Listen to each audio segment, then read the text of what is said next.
A visitor. Hi.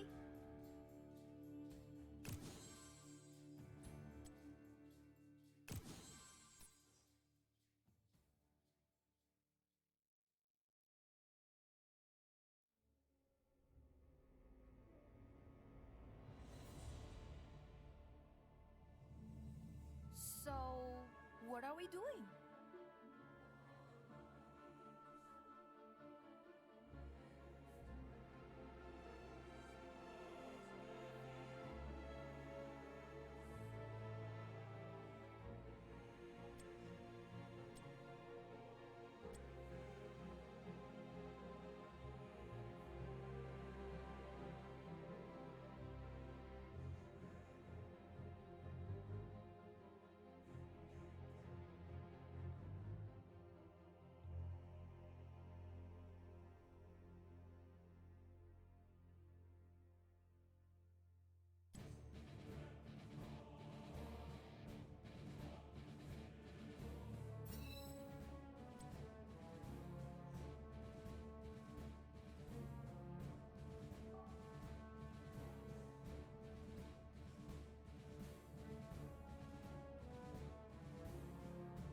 Hello, everyone, and welcome back to Nexus Commentaries. I'm your host tonight, Majesty. Glad to have you all here. This is a little bit of a last-second pickup.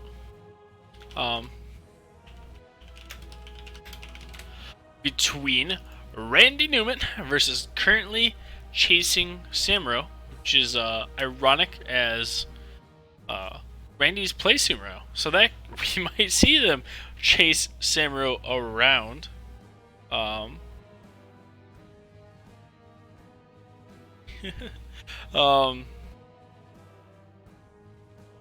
that's exciting. I unfortunately did not have enough time to pull up all the stats for both these teams. But I can go over the coin information with you. Was a bit rush job. Unfortunately, yeah, no bow tie. Sorry about that. But anyways, coin toss was won by currently chasing Samuro. They opted to have first hero pick, and then the map bans are Battlefield of Eternity and Dragonshire were banned out by Randy Newman, and Towers of Doom and Tomb of the Spider Queen were banned out by currently chasing Samuro. And ironically, they banned both maps with the letter T at the start. And we're going to Volskaya for game 1 in this draft. That's exciting. Volskaya is a map where you have to, of course, have good point control.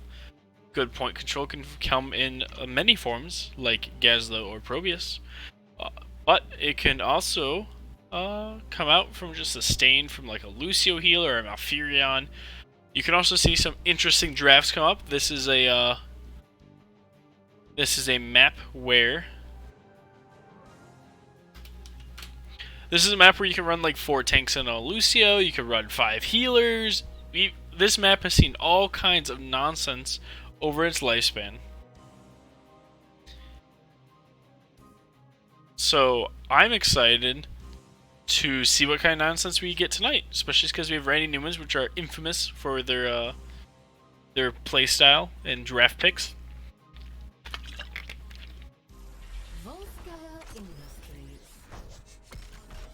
As for where the bow tie is, the neck portion is too tight to throw on a bow tie because I just grabbed the first dress shirt I found.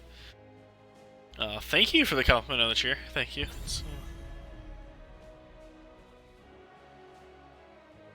Yeah, yes, I am the one that drinks the juice from the carton. You'll see it in a second on stream. I know you guys are about a minute behind. I have the so currently chasing Samuro, they have a lot of options. They have to either ban out something that the Randys are known for, the Butcher, the Gul'dan, the Abathur, the Samuro, which they're going to opt to ban the Abathur, or they have to ban out meta, and you have to make that judgment call against the Randys about what you're more comfortable trying to counter.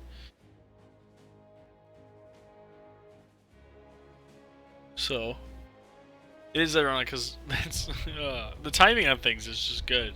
I pull up the juice right as you're talking about it. So there's the Cassie band out of Randy Newman. She's really solid right now,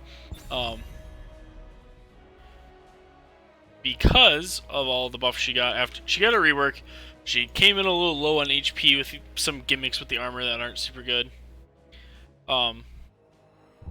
But she got some buffs, and now she's in a really, really good spot. So a lot of people are banning her out. There's the Samuro ban from currently chasing Samuro. Apparently, they aren't going to be currently chasing Samuro, as now it's banned.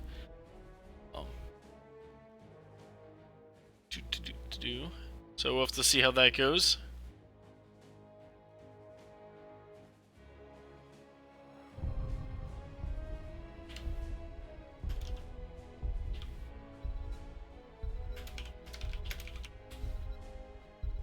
Oh, there's a moth in my apartment, apparently.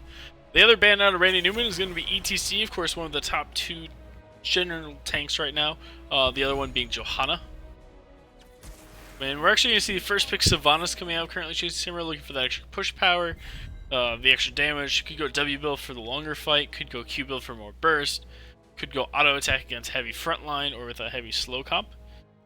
All very exciting. Move some things around. I'm trying to see how this this new setup's gonna work. And by moving things around, I mean desktop, where I have different applications at. So there's gonna be the Li Ming Stukov out of Randy Newman's. They are running a rarer legendary. Randy is appearing tonight. The Rende Newman, I believe, is their Randall. Randall's the one that's not normally here, I think.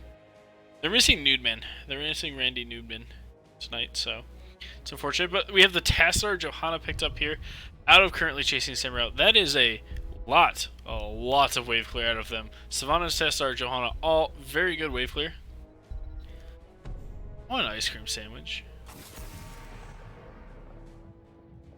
Now we have the Malfurion band out, trying to get rid of that sustain. And then the Garrosh band out now. So, interested to see what tank they're going to pick up here on the side of Randy Newman. They could go for a Muradin or a Diablo and try to go for like a Hyper Burst, delete one person, let them pop off kind of strat. They could go into something else, go into like a Nubrak, because there is mostly spell damage on the side of currently chasing Samuro. They could also Warden the or Cocoon the Archon. There's going to be Imperius and Zul. So it looks like Imperius main tank and Zul off lane coming out of them. Could also be a 4-man Zul, but most likely he's been in the off lane. So I'm excited. Imperius main tank with the Ming, that's a lot more damage from the tank that you normally would normally see besides like a Diablo. So that's exciting. We could see some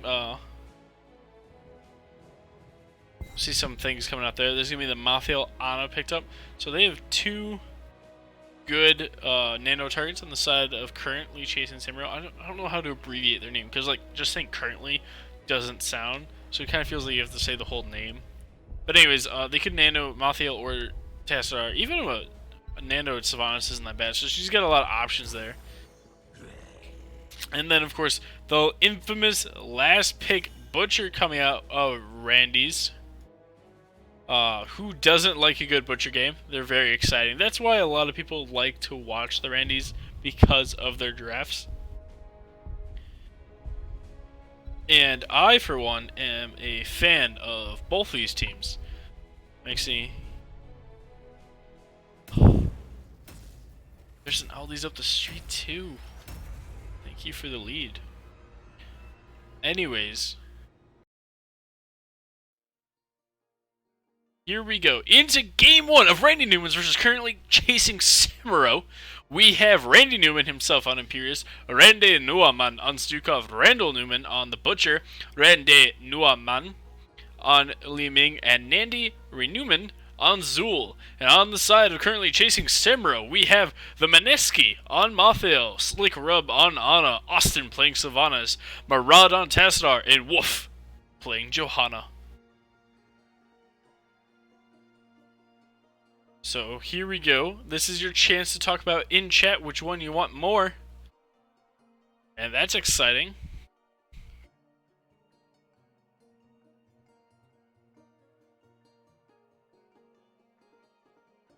Alright, man, I'm glad you're all out here having a good time.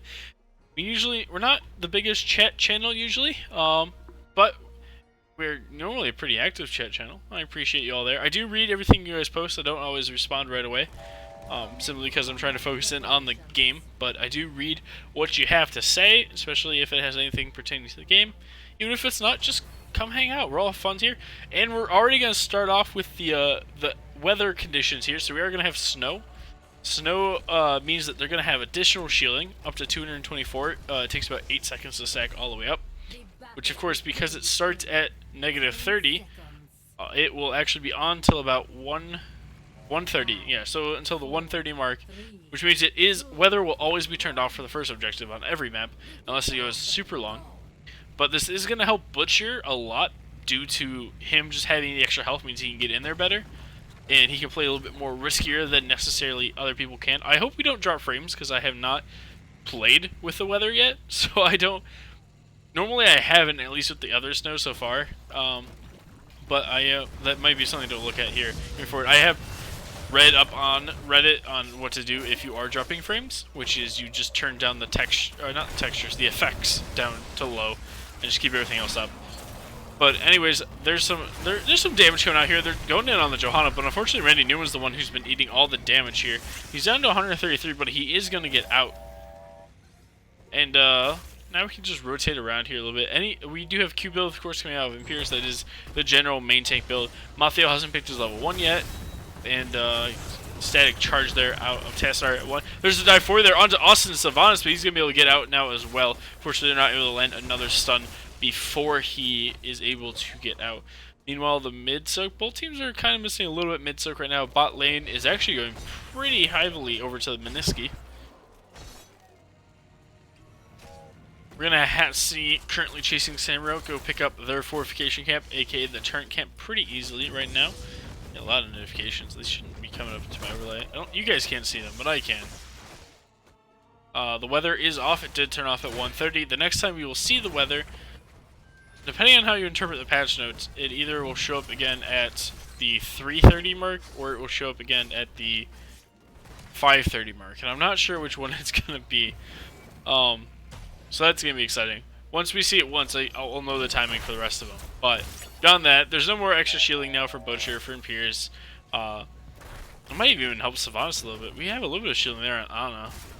The shielding permanent? Does she get to keep it till next time? Is that even the same shield? I think it is. Yeah, the solo laners still have theirs. That's interesting. I thought it went away with the weather condition. Thought that's how it read. But maybe that's just the stealth goes away at the end of the weather condition. But we're going to see some orb talent here. We're going to see Unrelenting Pursuit. Press forward out of Imperius. I've been told press forward is really good in the solo lane for Imperius, but it's not the greatest as a main tank. Simply because in the main tank role, you're not necessarily going to be auto-taking people as often. But we'll have to see how that goes out. We're going to see Electric Fence out of Tassadar. I personally have mixed emotions on that talent. I think the shield on auto tech is really good, but I know a lot of people are still taking a lot of Electric Fence, so I am intrigued to see how that plays out. I've seen it go both ways. I've seen Electric Fence get tons of value. I've seen Electric Fence get negative value. So I'm excited. Against a Butcher, I can see Electric Fence getting a lot of value as well. And Sylvanas is dead. She died to the Imperius Butcher combo in the top lane. That's 2 stuns, which can really lock down a target, as well as a lot of damage coming out from a bruiser and tank.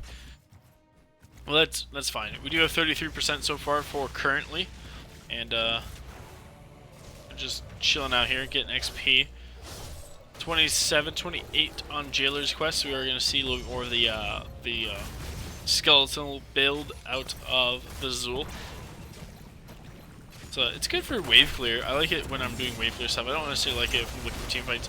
Johanna's unstoppable, so Butcher's going to stop his charge early. And now the point's going to go over to Randy Newman's. They just need to heal up Randall a little bit, and their health bars and mana bars are looking pretty solid right now.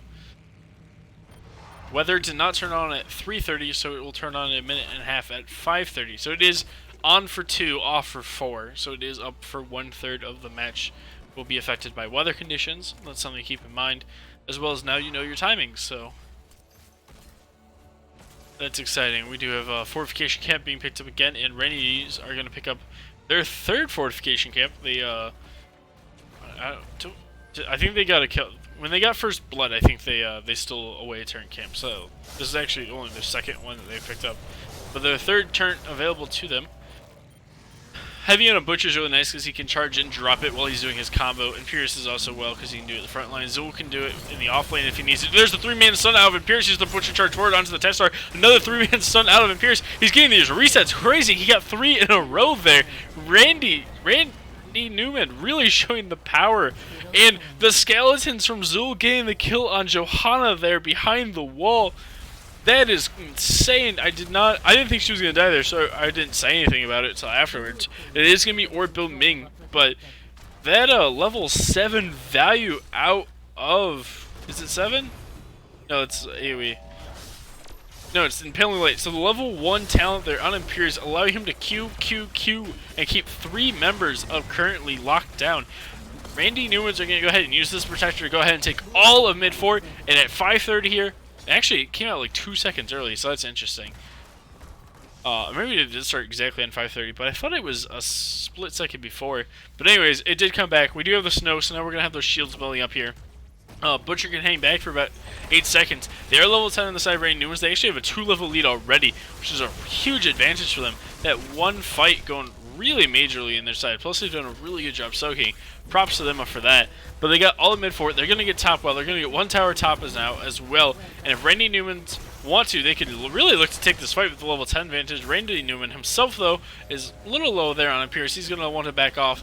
Once they're out of combat, they will start to gain the shields. The shields, of course, only generate out of combat. Imperius looking for that bush there, but is not anyone in it. Now, in a siege camp and support camp being picked up by the 2 teams, each on their own. Now, they're just kind of looking around for things. Level 10 picked up now, 4 currently as well, about half a level ago. Tormented Souls, Wailing Arrow, Black Hole, and we don't know Johanna's. It's going to be the Blessed Shield, of course. No big surprise there. There's Wrath of the, I don't know how to pronounce that last word there, but it's the Wrath out of Imperius, the Kidnap ulti. So they have the option to Lamb 1 and charge in on him and just, like, steal Johanna out of the fight. So both teams, huge gank coming out currently there. I need to look at my minimap a little bit. I'm just trying to talk about talents right now. But both teams with really good pick-off options now.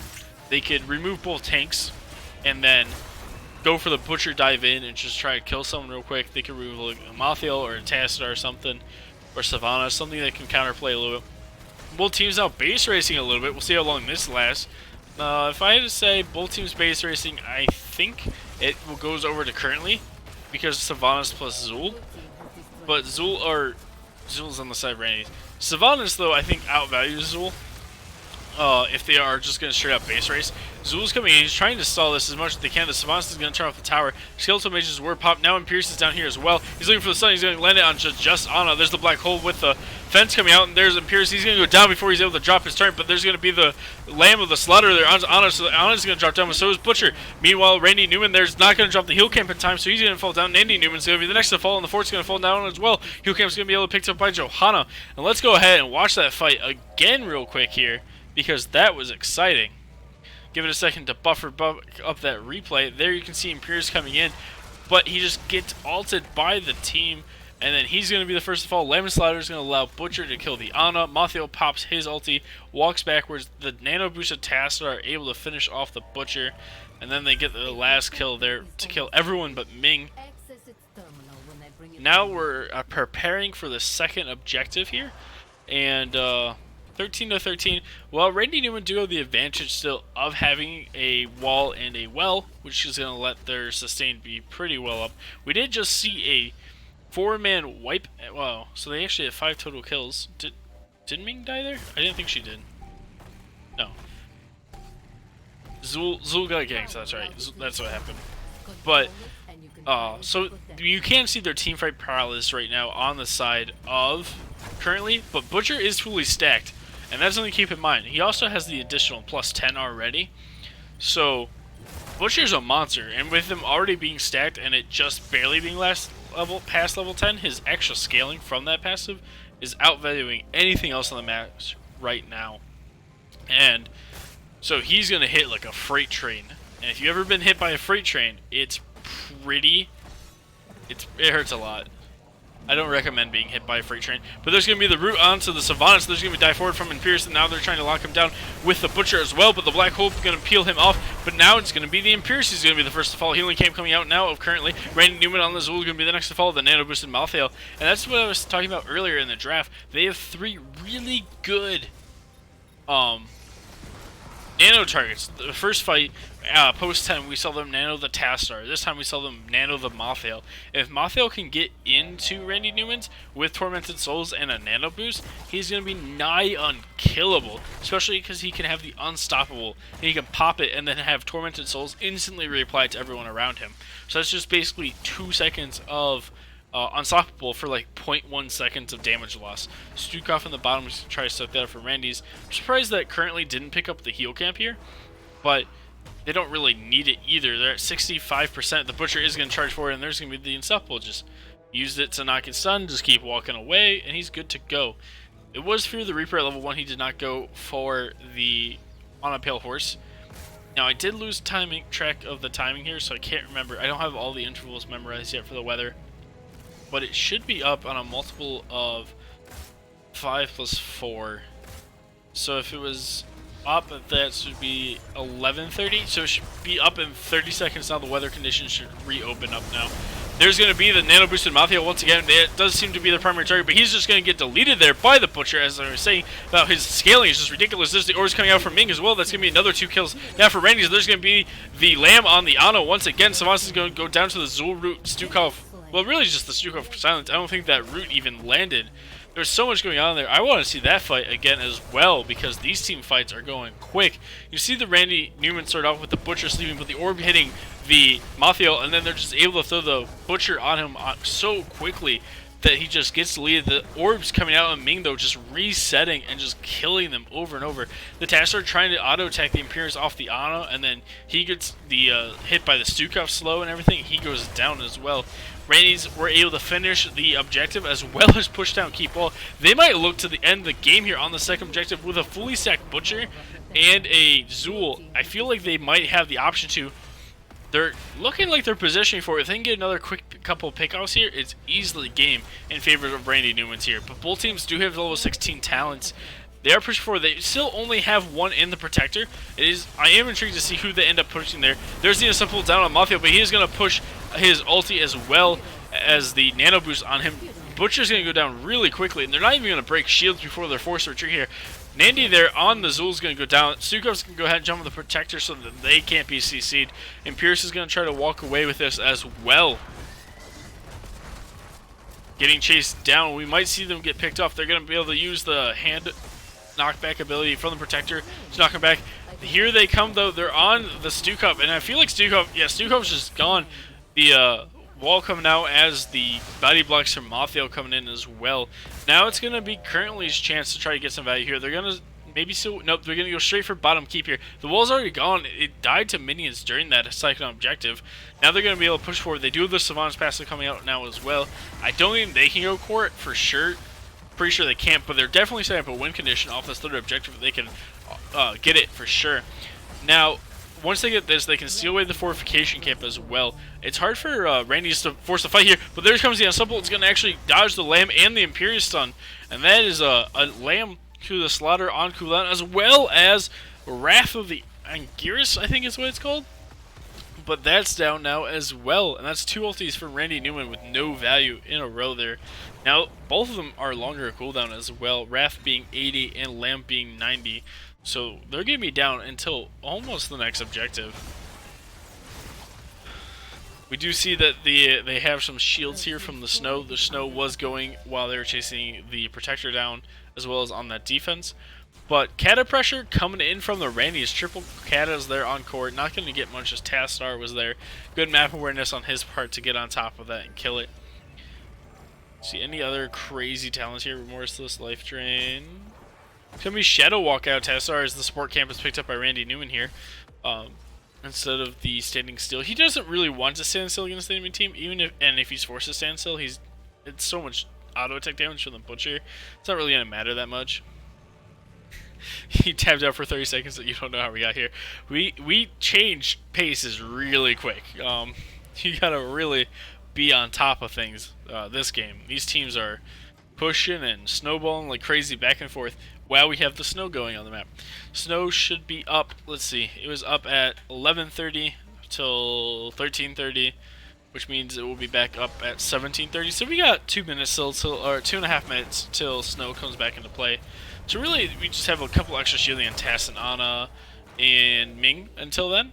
But besides that, it really has no play on this map right now. Does make Ana slightly harder to dive right now with the extra. I don't know how much she have. She has 300 health right now. She's got like the full 280 on it. I just need to find something that's gonna die to get rid of this down here. So there was an easier way, but alas, I know not. Level 20 picked up by Randy Newman, and of course, Slaughterhouse is the pick. We also forgot, I never mentioned earlier, it is Glass Cannon out of Ming, and now she has Ta Rasha's Elements. I don't know if that's how you say it. I'm terrible with some of these names, but of talents. But anyways, that's a lot of spell power that can come out of Ming now. 20% there, and then this up to another 20, which is going to be like 35 because it's not, it's multiplicative instead of additive, or whichever one's lower. Can't remember. Either way, and then we're also going to have Mortal Wound as well as Echoes of Death coming out of the Zool. So a little bit of anti-heal there, so trying to help with that pick-off plays, even though he's skeleton build instead of like the W teamfight build. Now 20 is picked up for currently, and we're going to see the fight break out here. I want to drop these talents. I'm hoping Johanna picks her soon so I can drop them out of the way and we can get the full effect of what's going on here. Looks like currently is trying to find a good flank, maybe wrap around here. It's going to leave in Pierce there in the background. They're going to start in on the Johanna. There's her Unstoppable coming out. The Zool Root's going to land. Slaughterhouse going on to 2. The Ana Testar. The Zool is going to march forward there. The Nano Boost onto the Mothfield. His ulti is already down. Now, and Pierce is going to die as well. The Butcher's in there trying to get value, but Stukov is too low to be able to heal him up. He's trying to heal himself, and it's not going to be enough. He's going to go down. Now, it's going to be the chase. Can they catch the Ming and the Stukov? Stukov is already mounted, so he's going to definitely get out. Ooh, Ming almost popped the Tassar there. It is going to be blinded by the light out of Johanna. We're going to drop the talents down now so we can kind of focus in on the game a little bit more, because we don't really need to know that too much. We will go back and look at it later. But, anyways, Fortification Camp is going to be stolen away by currently. They're going to be able to pick that up. I feel like they can just rush it and end. Looks like they're going to aim to get the Protector and play it a little bit safer. This is going to give time for Randy Newman to respawn, but with all the camps that they are going to be able to pick up in the meantime, on the side of currently, they can get double fortification and a support camp plus objective, and they can march forward and have all this extra damage and healing that they can throw at the core, and it's going to be really hard. But Slaughterhouse plus Orb build plus Zool, plus Stukov, they have a lot of pressure here coming out of Randy Newman that they could maybe even defend, even against all of that. Another 3 katas going onto the core, but again, good map awareness out of currently chasing Samuro that they're able to get that done before before the shield itself is gone, so they're not going to lose any health. The shields, of course, will regen. All of Randy's back up, but now the Protector's picked up. You do still have 2 in the top lane, though, for currently, and if Randy's are aware of that, they can look for a quick pick up, and I hit the wrong button. Butcher is at 260 stacks right now, 220 on the Tassadar, and of course, unfortunately, Subdue is not yet finished. They're trying to poke this down with a little bit of the Q there, but Ming is going to actually give away the Butcher's position in that Butch, unfortunately, walking in there. Need to play it a little bit more out in the open just to play it safe. We do have the snow back up now. I believe it came up a minute ago. Nope, it looks like it just started at 18. I'm really not sure on these timings, actually, I guess. Thought it was 2 on, 4 off. Could be wrong. But anyways, there's going to be the nano boosted Maltheo. He is going to get hit by the... He's actually not going to be hit by the Zulroot, but he's going to be hit by the Lamb to the Slaughter. She's going to be unable to move back in, and that's going to time out the nano boost for him, as well as his ulti. They're trying to get him down there with the Zul, but Zul's going to be able to tank it with the 16. Now they're going to be able to try to focus him down with the Butcher, unable to do so. Now it's going to be popping on Supple once again. They have to go back and defend the Protector. Protector's got him down to 70% health left on core. But no one else is here from the side of currently. There's Tasser. He's going to run forward, drop his turn down. Pierce is going to focus that down. The Protector's going to go down, but Sylvanas is there trying to get it down. There's the Sylvanas and some stuns coming out there onto the Johanna.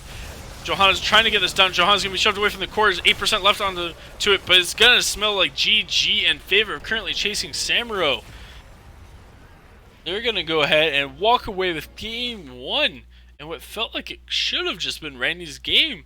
They got the Butcher stacked really early, but they just couldn't go on from there. And I am colored me impressed. That was an exciting game. 11 kills to 15. Pretty even there. 4 kill swing. Basically one last team fight that just decided who had kill advantage. We can see hero damage went over Sylvanas and Tassadar, which was a little bit lower than I thought he was with how early he finished stacking. We can see Maltheo, of course, with the high self-healing. Followed actually pretty closely for by the Butcher. I'm a little surprised Butcher's self-healing was that high. I didn't realize he self-healed that much. See that the Ming did a really good job there of not dying. And I am excited for the rest of the series. This smells like a kind of series that kind of goes to game 3. I do need to get caught up on some of these messages here. So don't mind me reading a little bit while we wait to find out who has map pick and stuff. As for map pick and hero pick, I think Randy's take map pick again, but I feel like they're more of a map pick team than a first pick team. They could go first pick and look for maybe stealing away like the Johanna or something, but there's not really anything crazy that I see them going for.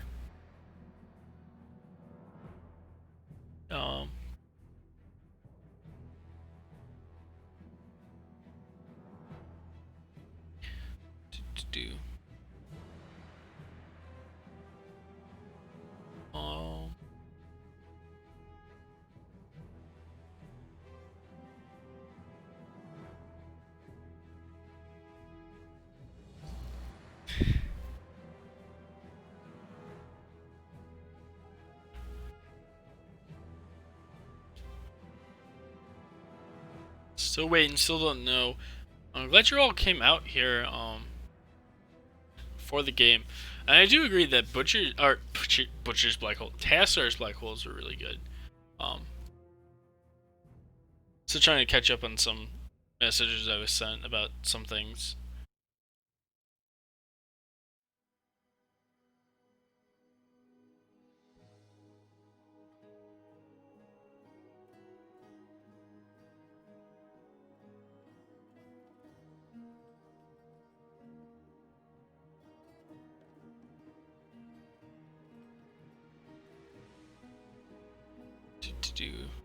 Don't mind me just sitting here on camera and not saying anything.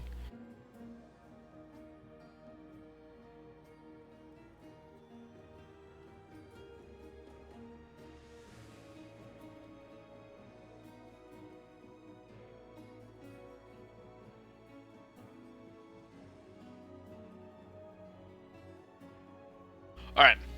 Alright, I'm back. I can focus in now. I'm all caught up on my chat. Reading that I had to do. I hope you're all having a good day. That was exciting for game 1. A lot of things you could clip there. A lot of things I'm interested in going back and watch because it was just exciting to watch. Like, this is going to just be a good series. I can feel it. Even if game 2, even if this ends as a 2-0 for currently, if game 2 is as exciting as game 1 was, it's still going to be a hell of a series, and we're all still going to have fun. I am hoping for game 3 games just like that, though. Because the more awesome games like that we have, the more we all get to enjoy it. Looking over here and just watching myself read now. No subdue. 1-0 has been chased down. Teams have not gotten have not joined a lobby, have not said what they're doing yet, so we still don't know. This is when it gets kind of awkward. When you're solo casting, because you don't have anyone to talk to, like bounce off of, and chat's on a minute delay. So, or talk to you guys sometimes, not already active and going. So I hope you all have a good day. I've had a good day. Hope you all had good last weekend. Good Happy Father's Day.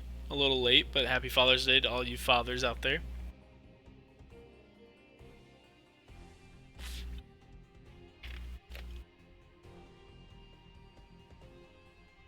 Alright. We are going to Infernal Shrines. Let me move back a little bit. Catch the top of my head a little bit. We'll adjust the camera a little. Why not? We'll do that. Now I can scoot back in even. Alright, so we're going to Infernal Shrines. I don't know who picked it yet, but we're going there. And that's exciting. Who doesn't like Infernal Shrines? I don't like Infernal Shrines. I think it's kind of a boring map. So it's going to be Randy Newman's with first pick, which means the map was picked by currently chasing Samuro. Not can't counterpick stupid. It's a different team. A lot of like CS. You saw a moth just flew in the background of the stream. Moth stream. It's like having a puppy on stream, but it's a moth that I don't have to feed, and that's new. And then again, it happens again. Someone starts talking about the juice, and then right as I drink, it's not alcohol. It's apple juice. Who won? You'll have to go back and see who won. You have to go back and watch it. No spoilers. I'm kidding. It was currently chasing Samuro. Now we're loading into game 2 here, and the team swap sides. So let me just go ahead and click this button real quick. Click this button, and boom. Here we go. Fix that. Always gotta double check that real quick. Teams like to just mess you up with that.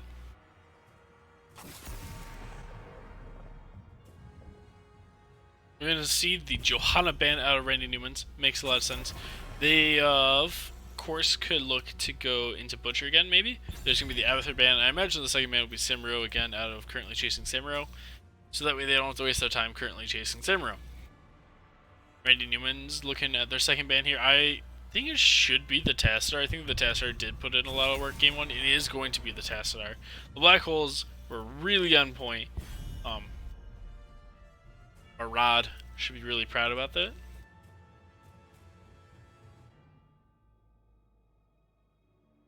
And then this ban, I'm expecting Samuro. Yeah, it's just gonna be the Samuro again. Maybe they'll go Butcher Rhaegar this time. It's gonna be the Cassia first pick here out of Randy Newman. Looking to get that Cassia. Apparently they highly value it. I myself have not really played Cassia since the update that buffed her. And most people around me that I play with haven't been picking her either. So, I personally not well experienced with that, other than I know Reddit complained about it a couple times. ETC and Sylvanas can be the first 2 pickups here out of currently chasing Samuro. Makes a lot of sense. ETC, the best tank. If you had to make a tier list, ETC would be the best tank left after Johanna. Sylvanas, of course, really good at pushing with the what's the call it? The objective. Why I'm blanking on that. And then Stukov and Gul'dan picked up here for Randy Newman. Stukov, really good clear, really good shrine clear, really good scaling. Stukov doing Stukov things. We saw him in game 1. He did pretty well. So this could be a tank ban out of currently chasing Samuro. They could ban an offlaner as well. They're gonna ban out Diablo. So no Diablo there. Trying to deny the Diablo pickup from Randy Newman. Is yet to pick. Randy and Randall, 2 left to pick. And then we have Meniski, Slick Rub, and Marad. Mafia ban out here as well by Randy Newman. 3 target bans in their 3 bans here, and all of them feel warranted, honestly. All 3 did very well in game 1. Now the pickups here out of CCS is going to be the one, the only, the legendary Malfurion and Sonya. Malfurion, of course, giving really good sustain healing as well as a good root and a potential silence if you need it, or just more sustain for his ultis. Sonya is really good shrine clear, really good damage. She's kind of still in that position where she's like more of a tankier melee assassin than she is necessarily like a hard CC bruiser, and she feels really good because of it. And now we're gonna see Blaze Deathwing here out of Randy Newman. And I gotta say, looking at CCS, the Deathwing feels really good right now. And there's gonna be the Greymane. Greymane kind of hurts him a little bit, but overall, I really like the Deathwing though. I think his fear could be really good here. Get the Sonya, get the Greymane, get the ETC off of them. He's got 2 Mosh interrupts if he's in one form. He's got 1 if he's in the other, and goes Fear, assuming he has Fear to begin with. But Deathwing can also fight these chokes really well. As we enter game 2, oh my gosh, this setup was not prepared for them to switch sides. I just moved that back over for you there. Anyways, we're currently chasing Samuro. We have the Meniski on Sonya, Slickrobe on Malfurion, Austin playing Sylvanas again, Woof on ETC, and Marad on the Greymane. And on the side of Randy Newman, we have Randall Newman on Deathwing, Randy Newman on Blaze, Randy Newman on Stukov, Randy Newman on Cassia, and Randy Newman on Gula. I need to figure out how to say Randy Newman and Randy Newman differently, so that way there's more of a difference there.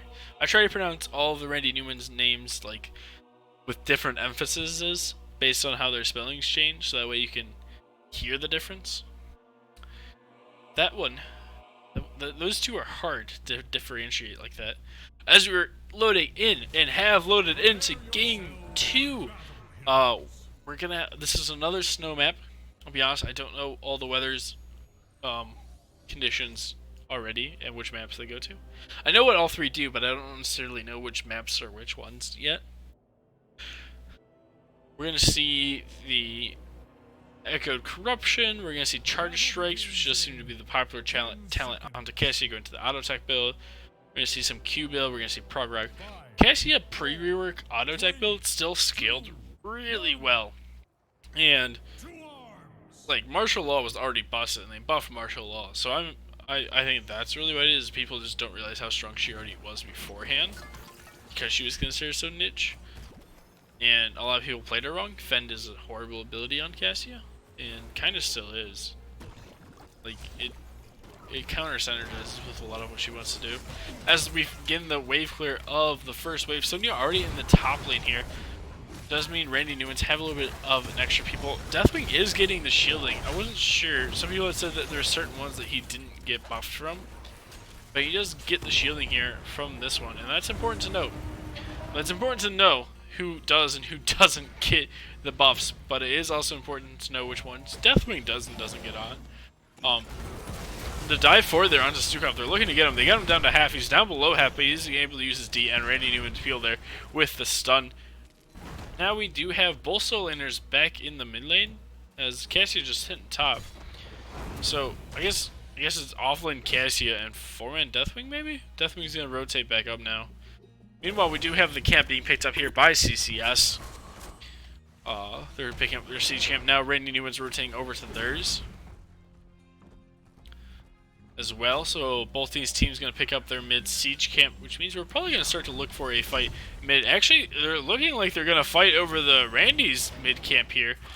Blaze is kind of cut off on his own. He needs to be careful of that stun. He's going to rotate back up. There's the Cassia there now as well. Randy's going to step onto it, and they are going to go ahead and fight for this. The silence coming out of Stukov there. He's going to force the ETC to die to the Fend of Cassia. I regret saying that was a bad ability earlier. You know, it still is. Furion trying to land the root, does land it onto Gul'dan. That's going to give Austin enough space to get out now as well. Rendia and Newman on the Stukov is gonna also be fine. At a little bit half health. Got distracted by people talking in chat. It's gonna be bionic armor, so we're gonna see physical armor coming out of the Stukov there. There's gonna be the slide forward there onto the Stukov, or onto the Cassia. They are unfortunately unable to follow the CC up with the Malfruit, so she is gonna get out because of that. She definitely would have died if the Malfruit landed. Pull her still, make her drop her armor, and then just kill her. But anyways, played the whale coming out of Cassia, but bionic armor out of Stukov means they're gonna have physical armor against that Greymane. It's gonna make it a lot harder for him to burst down anyone.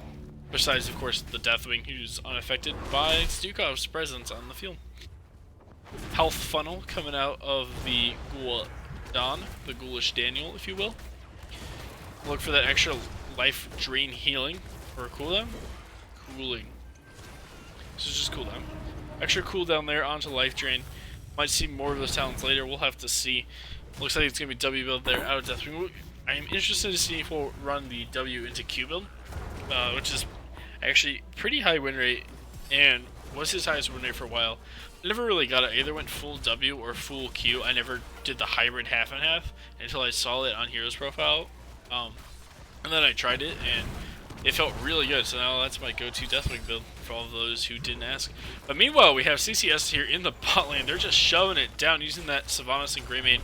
This is a strat we used to use on Yana. A couple times we did this. Give up Shrine a little bit just to pressure the other side of the map. Here's Deathwing going to go ahead and drop down here. They got a tower, and that's all they got. So as long as Randy Newman's get at least a tower in the top lane for the objective, maybe 2 towers. As long as they get 2 towers here in the top lane, they're going to at least be tied. And that's going to make it fair. And this is a Frozen Punisher, which means it has Sylvanas' trait, which means it's more than able to get both towers. So see, they already have both towers. They still have quarter health on this. Wolfie is coming in the back line there onto the ETC, though. Looking at the Cassia once again, they're going to dive forward here. There's the dive from Blaze, though, going to stop him out. Sonia is getting really low. She's going to be forced out. There's the Malfruit, though, stopping too. This disengage out of CCS is really looking valuable right now. Cassia is going to go ahead and take a couple tower shots here, and they do have that fort down to a quarter health. They were unable to also kill the well. They should have focused down at least the well. Deathwing, though, in the bot lane right now, just free soaking after defending that.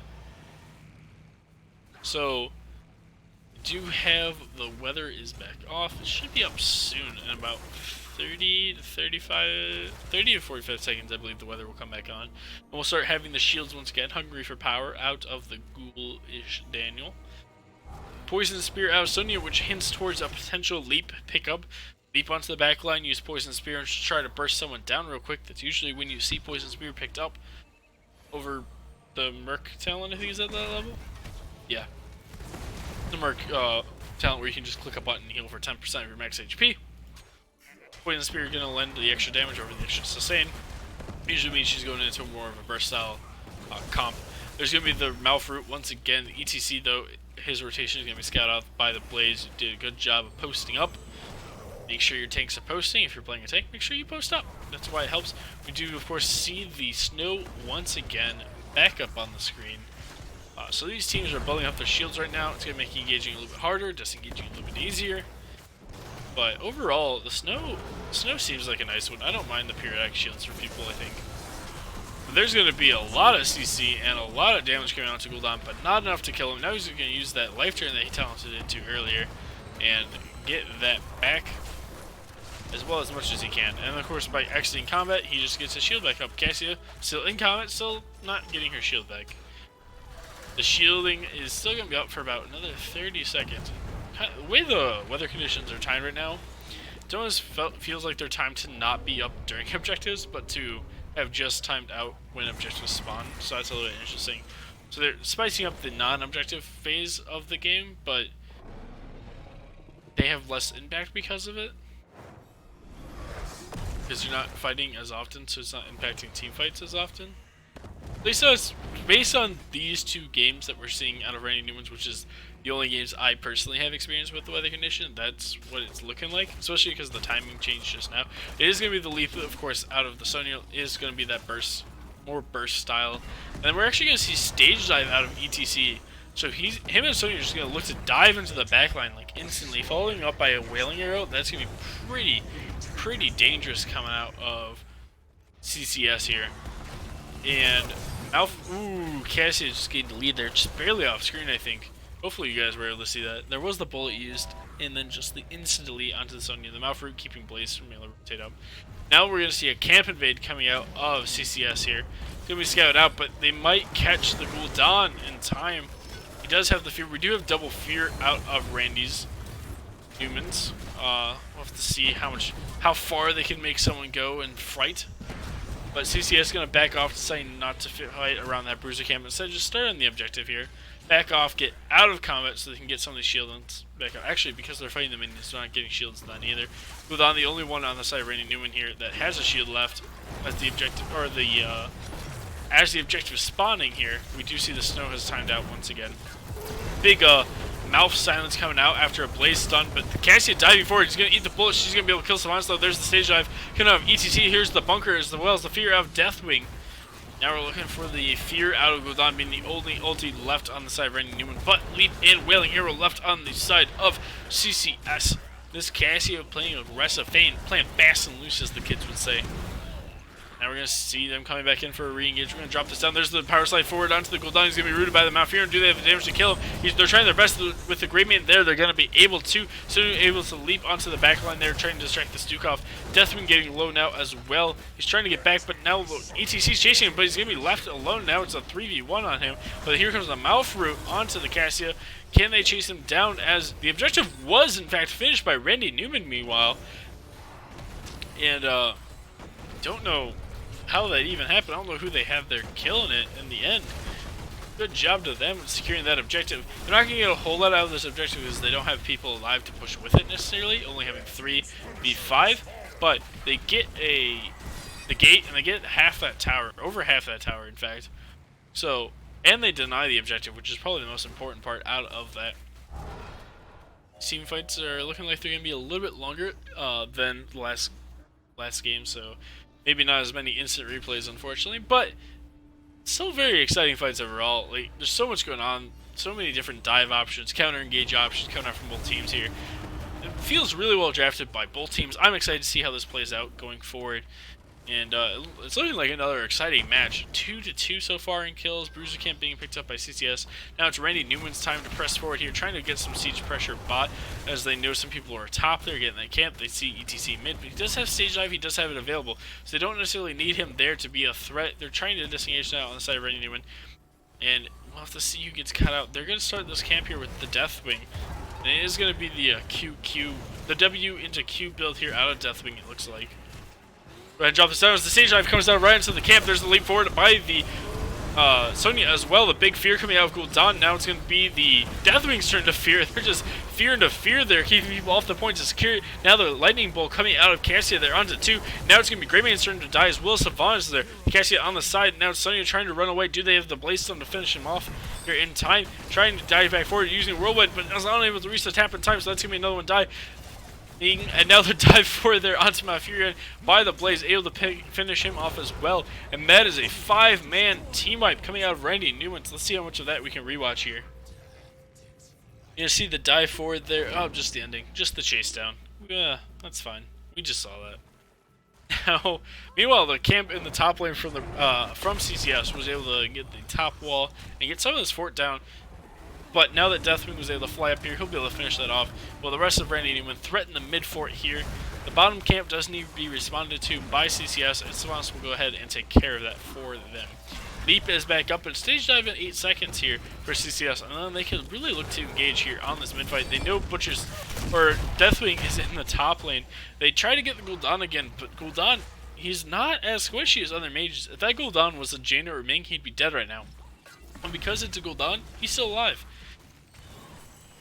Now the snow is going to kick back up. It does kick up at like 11:28, 11:27. So it's like 2 seconds before like the 30-second mark. That feels awkward. They should adjust that. We do have 16 now, of course, picked up by Randy Newman. We're going to see the Martial Law, the Juggernaut Plating, Super Strain. Super Strain, when you have the physical armor at level 4 with Stukov, I like to see the continuous spread. Just keep that physical armor on there. But of course, Super Strain is the really good talent on Stukov as well. That is his more standard talent. We're going to see the push here out of CCS here in the bot lane. And as they're trying to get 16, they really just need this. And if they continue to push forward, then Rainey's needed back. But Rainey's could honestly just leave someone here in top lane. Leave Gul'dan, send the rest back, or leave Deathwing maybe. No, you don't want to leave Deathwing because it takes 4 seconds in the air and then 8 seconds to land. So you're not really getting much out of him. They are still pushing on the side of CCS, and this could just become a base race. Here comes the Deathwing. Deathwing, they're just going to send Deathwing back. New defend alone again. They missed the bullet onto him, so this is going to give him a little bit more elbow room to go forward here. And now we have the Cassie here as well. Wailing Arrow actually being used already. Or no, it wasn't. I thought I heard the Wailing Arrow. Sonya there is low, but there's going to be the leap onto the Savants. They're trying to get her down from underneath the Deathwing, but instead it's going to be Sonya the first to fall. They didn't get the Savants past Savant in time. Now that's going to be the ETC to fall down as well. How far are they going to chase here on the side of Randy Newman? And that looks like that's all that they have. Meanwhile, they have Butcher. I see someone on Randy Newman, and I just assume they're playing Butcher apparently. Now, they have the Blazing Gul'dan up here with a Bruiser Camp, 2 Katas, and they are threatening core here with just these 2. Cassia, Deathwing's going to fly in. Cassia and Stukov are rotating in through mid now. Just finishing their little wraparound. They're up here. We do have the snow still falling now as well. Now they're pushing forward here, and this looks like game 2 is going to go over to the Randy Newmans, but they still have to finish this core off. It's not at 0 just yet. Stage Dive coming out now as well into the back line. They're trying anything they can here on CCS, but it's not going to be quite enough, and we're heading to game 3 of Randy Newmans versus CCS. And another very exciting game coming out from both these teams. I, for one, am excited to see how this continues to play out. I hope you're all having fun, because I know I am. Didn't know Mayne played Sonya.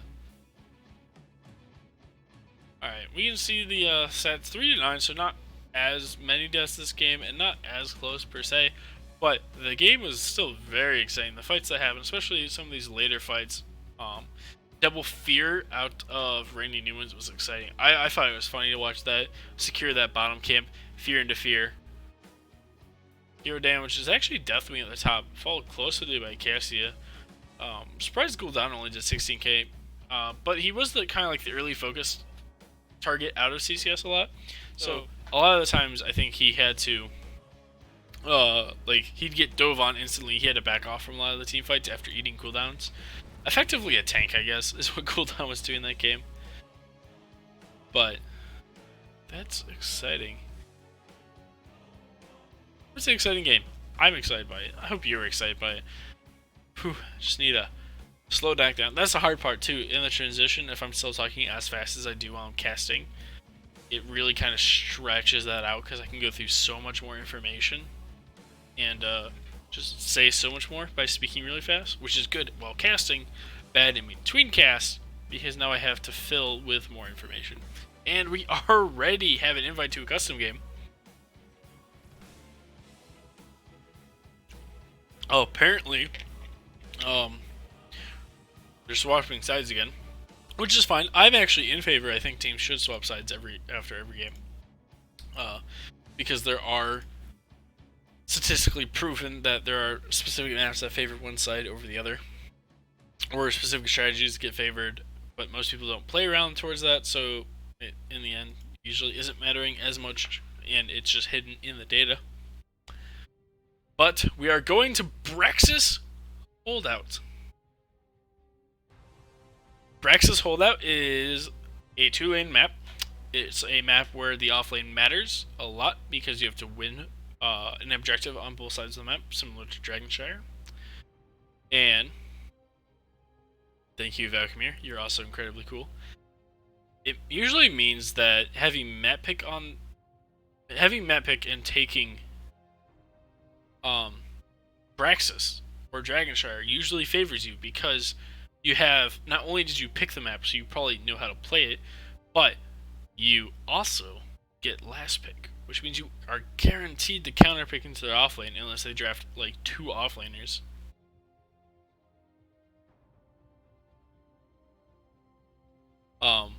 So that's something to keep in mind. Sometimes you can see some interesting picks into the offlane because of that, because you have to win the offlane. You can also still see Genji a little bit more often on this map than other maps because of it, and it is confirmed now that CCS did take first pick, so this is Randy Newman's map pick, which makes a lot of sense. They're just finishing up getting the crowns to the right people, little hats, and they're gonna rehydrate. Why don't you guys all take this opportunity and go get yourself some water? It's important to stay hydrated. We'll wait. We will wait for you to go get water. Go ahead. Go get it. Go get a drink. Stay hydrated. We care about you. We don't want you getting cramps tonight when you go to sleep. Get some water.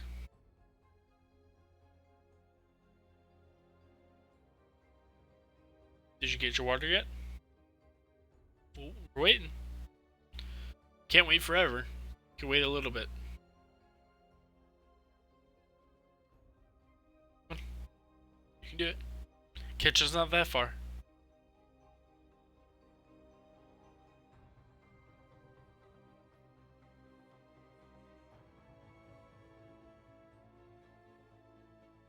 Alright.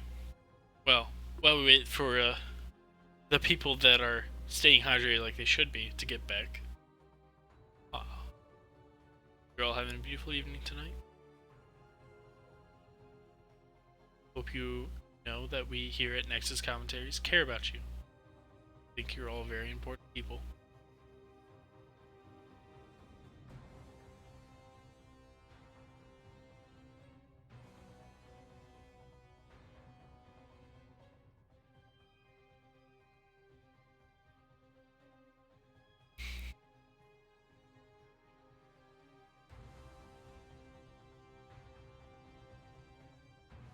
Alright.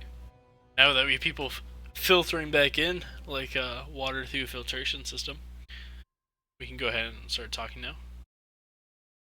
And breakfast holdout. So what do I think is going to be banned here? I think the Tastar has to get banned again.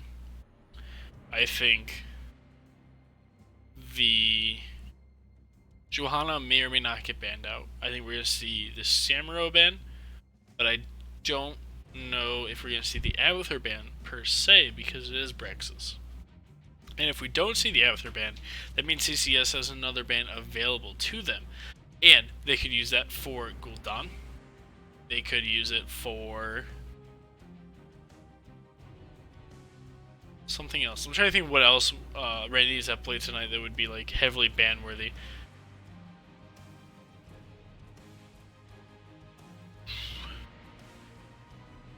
And nothing's really coming to mind as like crazy, like this is the thing you have to ban.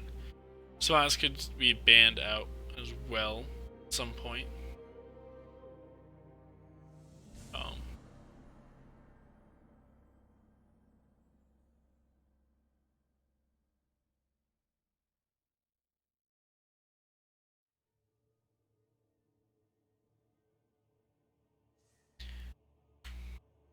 Tell them I'm ready. I hope you're ready.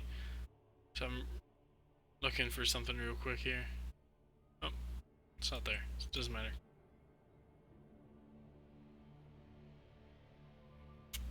So, Rex's holdout. I think Savants will be picked up again if it's not banned out by CCS. Last game, I think they were trying to use it very well. I think game 1 they did use it really well. Running out into draft now, thankfully. So I don't have to sit here and try to make up conversation starters. Anyone else see Brex's holdout like roll in, roll out, roll in again? That was weird. So the first ban is still going to be the Abathur here. CCS saying that even though it is Braxis, they are going to ban the Abathur. I still think that's too strong. So I imagine their other bans going to be Samuro. I think they're just going to stick with it. They wouldn't necessarily have to ban Samuro if they just picked Malthael early on in their offlane, or just picked it. There's going to be the Tastar ban. I think that's really good. That was really scary in game 1. The Black Holes did a lot of work. Game 1. Oh, excuse me. That is not a I'm tired yawn, that is a I need more oxygen in my lungs yawn. All the talking. There, of course, was the Samuro ban against. So currently chasing Samuro, deciding that they're done chasing Samuro and they're just gonna ban it. Randy and Newman here have a choice. They could ban Johanna, they could ban ETC, they could ban Garrosh. It's a solid tank here. Diablo. They're going to opt to ban Johanna because that's the two bans that worked for them in the last game, so they're just going to stick with it. Cassie's going to be stolen away by CCS this time. We'll see if their Cassia can get as much value. A Rod on the Cassia. Rexar and Savant's going to be picked up here by Randy Newman. It being Rex's hold, that means, of course, it is an S plus tier pick to pick up the Rexar. It is one of the, it and Dragonshire are the two maps that, no matter what level of play you're at, you're usually going to see Rexar pick up here, or banned out here, more often than other maps. ETC is going to be the pickup as well as the Stukov is going to be taken away by CCS this time. So that's exciting. Who doesn't want to see the Stukov swap side? So that means that the Randys will have to pick up a different healer this game around. That also means 3 different healers have been played now by CCS. And, yeah, Malf in game 2, on in game 1, now Stukov in game 3. And Randy Newmans are going to opt to ban out the variant here, saying that the Twin Blade counter / smash counter to Rexar is the counter matchup that they don't want to deal with, which means we might see a potential Kira coming out with CCS later as the Rexar counter in the offlane. It also could be a 4-man Rexar. That'd be a really spicy, like, it wouldn't necessarily be a spicy pick, but it'd be like a spicy mind game, right? Like the mind game of early pick Rexar and Brexus and then just stick it in the 4-man and then pick something at the end that counters the counter to Rexar. Gul'dan is going to be the ban away by CCS. I like that in game 2, and then he did very well. And then of course, on Brexus is really good. Yes, no bow tie. I picked the first dress shirt I found when I got home because I had to get ready for the cast because it was kind of a last minute pickup. And I picked a shirt that just happened to be too tight around the neck to do a bow tie with. And it's going to be the Lucio, and then we're going to see the Imperius once again. Imperius in game 1 did really well, I felt like, in the early game. He kind of felt like he fell off a little bit in the late game, but it's like the level 4 fight around the objective, first objective, was incredible. We saw him land 3 Qs in like under 5 seconds. Story is, I'll wear 2 bow ties on the next cast. How about that? To make up for it. Jaina going to be the pickup now for CCS, as well as Thrall. So Thrall's going to be their offlaner here on the side of CCS. So now, if they really want to get crazy, Randy and we could just pick a counter to Thrall for the offlane, instead they're just going to pick Kael'thas. I was hoping that we were going to see the crazy mind games of Randy. Pick early Rexar, then throw him in the 4-man, and just pick a counter to the counter of Rexar. We did see a 4-man Rexar the other night, and that was fun. That was exciting. I can't remember if I cast it or we watched someone else. Yes, swap with me. Yeah. Randy Newman's funny folk. If you don't know the Randys in person, they're really nice people. You should get to know them. CCS, I think I've talked to Wolf before, but I think that's it. Anyways, on the side of Randy Newman, as we load into Game 3 of Randy Newman versus currently chasing Samuro, we have Imperius played by Randy Newman, Lucio played by Randy Newman, Randall Newman on Savants, Randy Newman on Kael'thas, Nandy Newman on Rexar, and on the side of currently chasing Samuro, we have the Meniske on the Thrall, Slick Robot, Stukov, Wolfie on ETC, Road on Cassia, and Austin playing the Jaina. I really rushed through that to make sure we got through it before the loading screen was done. And then Randy Newman decided that it was going to take a while anyways. Now I look silly. But Game 3 is always very exciting. This series is now a best of 1 with a 2-game scrim beforehand. And who doesn't like that? Let me go ahead, and that's going to bother me if I leave it like that. I'm just going to be lazy and just leave it, but it's going to bother me, so we're going to move that back over. So long we're going to Game 3, we have to risk them swapping sides again. But anyways, as we're in this game, we're actually see W coming out of Savannah's here. So we're looking for those stacks. Lucio going, what is this? We party mix. I can't remember if we go together or it was party mix. There's actually going to be a rainstorm map, so periodically granting all heroes 15% movement speed and causing them to deal 46 damage per second. And currently they don't have it, so it's between 25 and 40 seconds that you get it back. So at some point we're going to see that come back. And the rain effect is nice. Actually, it looks kind of soothing. It looks like you're just like sitting on your porch while it's raining outside and just staring at the rain underneath your porch. like a covered porch. You're not sitting in the rain. There's lightning coming down now. Pshoo, look at all of them doing their AoE damage now. Extra movement speed. Running around. Jaina's actually going to get a little bit extra value because of that. There's going to be a power slide though onto the Kel'Thas from the ETC in the bush, with the stun from Imperius onto the Cassia in the back though. Now it's the Stukov silence. They're not able to do a whole lot here as the lightning also times out. So now, sometime in the future, they're going to get struck by lightning again. And that's exciting. I don't recommend getting struck by lightning in real life, as there happens again on the map. There's the dive 4 there. They're trying to get the Imperius here, but the ETC is also taking a lot of damage. And it's in these poke wars, I think the Lucio healer is going to actually eventually out-hero Stukov, and especially because it needs a little bit less mana to sustain them.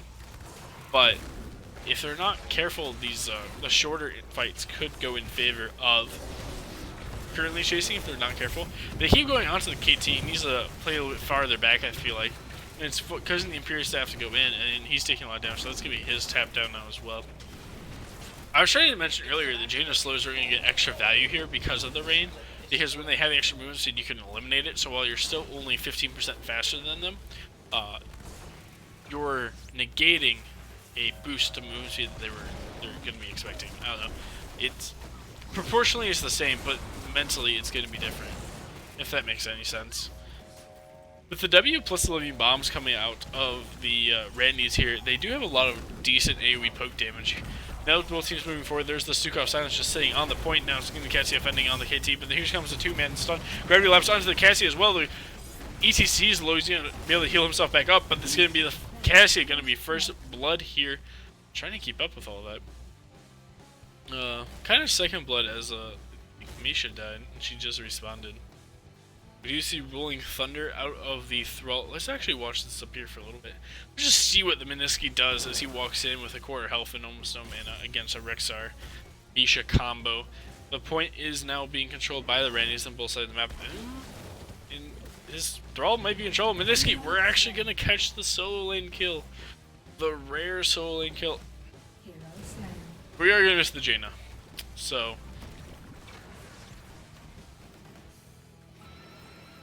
Valkyrie, that's right, it was your game, Valkyrie, that I saw the 4-man Rexar in. Look at what you've inspired. I tried to get them running here. They weren't listening to their caster, though.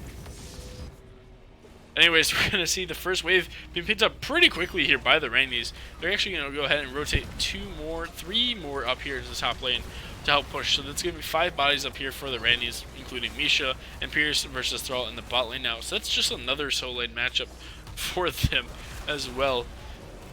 We see the poke coming out of Sylvanas here. We see her turning off this tower for a little bit, but that time has ran out. Now Nandi Newman has to be careful. Hardy time has been finished. There's the power slide forward there onto 2. The 4's going to go down, but the silence is going to come out now as well onto the Lucio. Now they're going to stun the ETC was stunned there by Misha, but alas, to no avail. With no top fort now, Rainy Newmans are looking in a pretty nice spot. We're going to see a little bit of lag. Hopefully that's not too crazy for the stream. Niski here is going to be in trouble as he's about to be rotated in by 5. He's fighting down below the lane too. He's got so far to go to safety. Pierce is going to miss the stun, but can they land anything? They are going to have the Lucios. The speed boost coming out to chase him down. And unfortunately, we're going to see the Niski go down once again. Now we're going to see them push forward. Here's the Sylvanas passive, using it on the wall. I don't know why I keep calling it passive. Trait. Trait is a better word because it's not passive. It has a passive aspect, but in of itself is no longer a passive, it's an activatable trait. Both teams positioned down here. Thrall's can go to the top lane. We do have a talent tier advantage in favor of Randy's currently, but it won't last that much longer as CCS are going to be able to pick up their level 7 here. But as Thrall continues to push out the top lane, he's going to get unsafe, less safe, and less safe. I was trying to figure out how to say safer, but in the negative form. I can go with less safe and less safe. Now we're going to see the siege camp picked up here by Randy, and it looks like CCS are going to go ahead and go. Yep, they're going to pick up their bruiser camp now. So a little bit behind on the camp timings, but overall it's not too bad. And now because Thrall pushed it all the way up to this wall, Rexar come back up here and soak this safely. Just kind of try to freeze up that lane a little bit, not doing a whole lot of freezing the lane as he actually just assisted move player. Thrall's going to go over here and start the siege camp. But there's the power slide forward onto the Imperius as well as the Stukov Silence, but it's not going to do a whole lot. Be healed up here by the Lucio pretty quickly. The Bruiser Camp versus Siege Camp here in the bot lane. Fun fact, if those two camps actually 1v1, the Siege Camp wins with less bodies. Because of AoE damage and then also the minus armor. Not often does the Siege Camp beat the Bruiser Camp in a fight on most maps, but this map, it does. And they're able to fight. Like on Warhead Junction, you have the similar camps, but they're not able to actually fight each other because they're on opposite sides of the map. We do have the Lightning out once again, the Rainstorm. So we have the extra movement speed. It's going to help with some of these rotations here out of... well, not really. Not really getting lots of extra rotation speed because they don't have it right now, and then as well as they are mounted. Lucio, of course, movement speed. His movement speed is a little bit less valuable because of the Rainstorm. Like, when you have the buff, he can only buff you above it, and then you're losing some advantage there. Like, if they're all at plus 15 because of the map, and then you're able to get to plus 25, when normally that'd be 25% advantage over them. This time you're only at a 10% advantage over them, and that's a pretty big difference. We did also has an interaction with Thrall's E, where that also isn't going to stack, so he's getting slightly less. But of course, he's Maelstrom up in here at level 7 here on the Thrall, which means later on he can buff that all the way up to 40%. After getting plus 20 auto attack damage on it. Here's the Lightning coming down once again. You can give Rexar a little bit extra wave clear, you can stay in the wave, but here comes all the members of CCS besides Thrall into the top lane, but the stun out of Misha there coming out of that bush, going to keep him alive. We're actually going to see Pyroblast as the ult of choice here for the KT, as well as Unleash the Bar, Wailing Arrow, and Sound Barrier. The way I worded that, while I think back on that now, it sounds like I said KT picked all of those ults. Imagine KT with Sound Barrier, Wailing Arrow, Pyroblast, and Unleash the Bar. Like, that's just his kit. Being crazy. And Pierce now gonna be in trouble. He's gonna actually get hit by the power slide. He tries to Q forward, but he's gonna pop a shield. Stukov Silence can come out, but they're gonna shred through the shield, and he's trying to heal back up. Is he gonna tap? He is gonna have the tap available, but fortunately he's not gonna survive, and the members of CCS are gonna go ahead and get their first kill of the game on Imperius. The second objective once again picked up in favor of Randy Newman's here, and it's gonna push a keep here, and that's scary if you're CCS. They need to start winning the objectives soon, or at least be able to stall them a lot longer. They did really well, pretty well, in the time between objectives, but they weren't able to make anything of it to actually get the objective, and that makes a big difference, as this objective is pretty powerful. It's already been defended by Randy's in the top lane. The Rexar was able to handle that really quickly. Here comes the mosh pit onto 3 though. They have no way of interrupting it right now, but how many kills are they going to be able to get from it? They're going to be able to kill Misha, Lucio, and KT. Not while it was up, but shortly after. Now Jane is trying to catch the Sylvanas here. Sylvanas is going to go ahead and turn around now, and Pierce is going to jump back in and land the stun. They're going to go ahead and get the Jane up, but Cassie and Thrall are here now, and it's going to cost a 1-for-1 trade there in favor of but CCS is going to get the last blow. Rexar and Imperius are the 2 left alive, as the Zerg wave is cleaned up, and they got almost half a tower and half the gate. Rexar is going to start backing off now as well.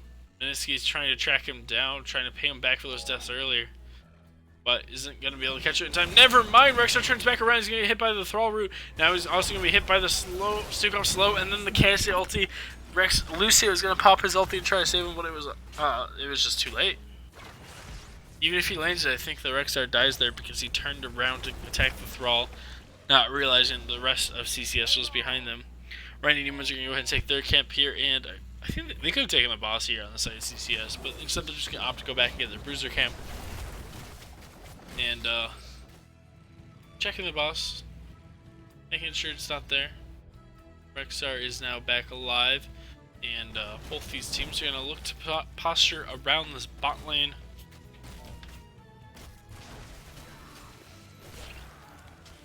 Go ahead and rehydrate here a little bit. Some moisture back in the throat. Now it's going to be Randy Newman taking their Bruiser camp, and CCS I imagine will pick up their siege here. What you guys going to do? Yep, they're going to go ahead and pick up their siege camp. ECC is just getting in range. Checks the bush with his W before walking in it. Remember not to face check your bushes. Always use an ability. It's worth it. Now we have Rexar on the top, and we have the rest of Newman here in the bot lane. And Rexar might be in trouble here. He needs to send Misha in the bush. Ooh, Cassie's going to use her ulti. They're pulling him back. The Jaina Blizzard's going to miss because of it. She put it too far forward. They're going to miss the power slide as well. He's trying to wrap around, but the Stukov Slimes is going to get him, as well as the Jaina Q I mentioned. Water Elemental probably actually was the killing blow now that I see that it's been popped. But that's 2 ults for 1. And this Valkyrie, though, putting in work here.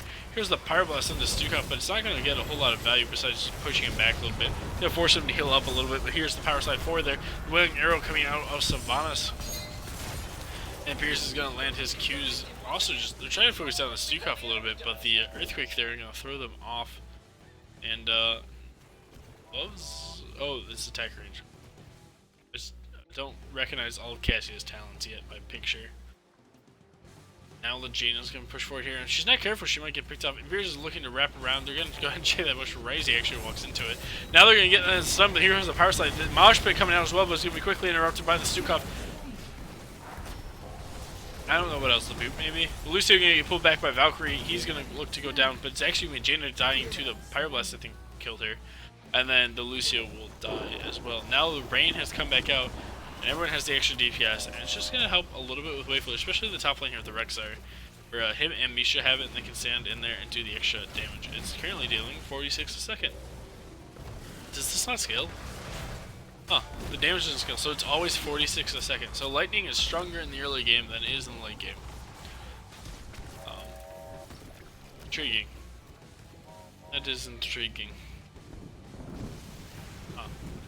Anyways, Nisha there trying to recap that bottom point, being a little cheeky bear. There's the power slide forward there onto the Swan. She's trying to get out, but she's going to be hit by the Silence 12 health, and she's going to go down to the Cassia. Auto attack Misha is going to go down to the ETCW as well.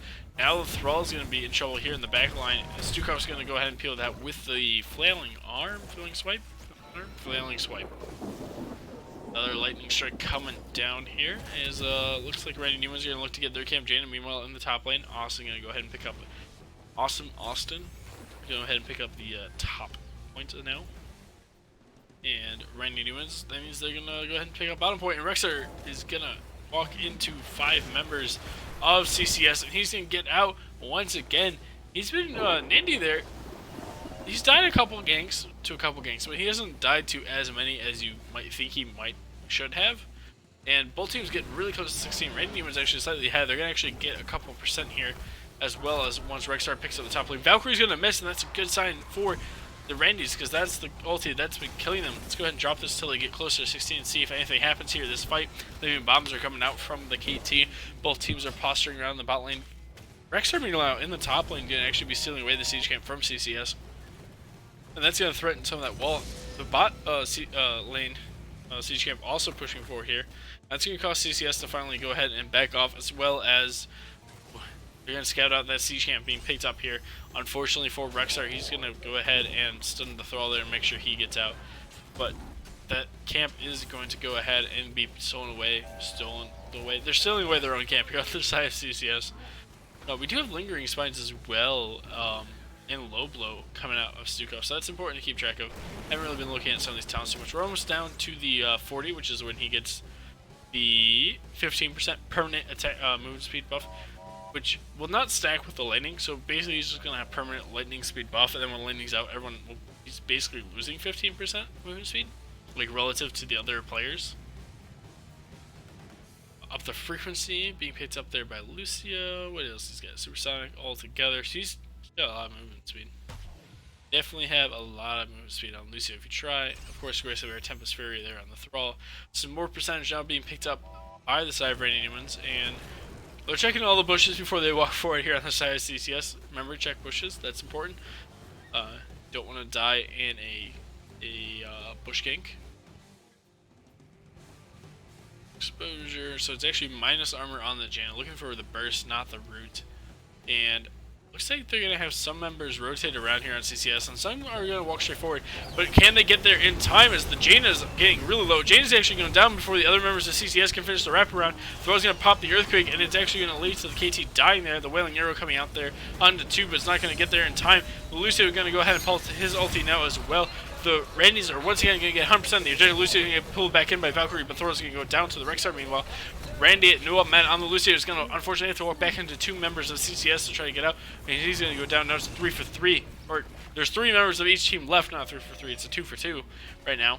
And Randy Newmans are in a position to quickly defend and then run to the top lane, which already has the Bruiser Camp pushing as well. So this wall is definitely gone, and probably even the keep as well. But what else are they going to get here on the side of Randy Newmans? It's definitely not game. They'd have to have more members up, and they'd have to be in the top here pushing to have this be game. But it definitely is smelling a lot like a keep. It definitely was the keep wall, because that's already gone. Half keep left right now in the bot lane. Let's see how much they can get. Meanwhile, they're going to use Savannah and Pierce to push down here in the bot lane. Rexar's now here in the top lane, trying to peel them off a little bit using the Misha. And that's going to be the top keep gone for CCS. Randy Newman going to be able to secure that. That's going to be the bot wall going down now as well. So they have to decide what they want to do here on the side of Randy Newman and CCS. And some Shredder. Red team's core is under attack. There's still some guys here left, and they're not careful. CCS might actually lose a little bit of percentage here. There's another catapult walking forward. Princess Wave. Wave's not even going to spawn for 2 more seconds. Is the Kata going to get in core range? Kata is going to get in core range before the minion wave will spawn. Where is the minion wave? There it is. 5 seconds after the minute 30. Minute 30. Why are my timings off tonight? I'd have to do the math to know when the timing for the weather conditions are going to come back up as well. But it's currently not raining. Here at Brex's holdout is currently sunny with a high of 75. But expect spotted showers later throughout the day.